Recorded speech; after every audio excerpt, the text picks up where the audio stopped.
আসসালামু আলাইকুম রহমতুল্লাহি ওয়া বারাকাতুহু।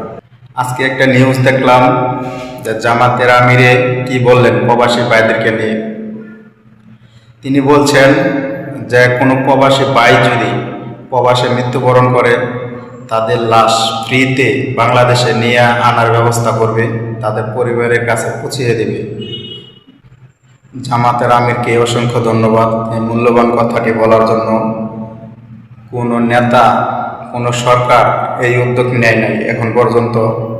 জামাতের আমির যে কথাটি বলেছে এই কথা অনেক মূল্যবান একটি কথা। আমরা চাই এটা প্রবাসী ভাইদের জন্য এই কথাটি যেন উনি রাখেন। আমরা আগামীতে উনাকে ক্ষমতায় দেখতে চাই। আপনারা কি বলেন, কাকে ভোট দিবেন? বিএনপি নাকি জামাতে ইসলাম? তো কেউ যদি বিদেশের মাটিতে ইন্তেকাল করে তার লাশ রাষ্ট্রীয় দায়িত্বে সম্মানের সাথে বিনা পয়সায় দেশে আনা হবে। এই রিমিটেন্স যোদ্ধারা অনেকে জীবনের সব শক্তি ক্ষয় করে যখন দেশে ফিরে তখন আবার চোখে অন্ধকার দেখে। আমরা তাদের জন্য ইনশাল্লাহ সোশ্যাল রিভলভিং ফান্ড করব।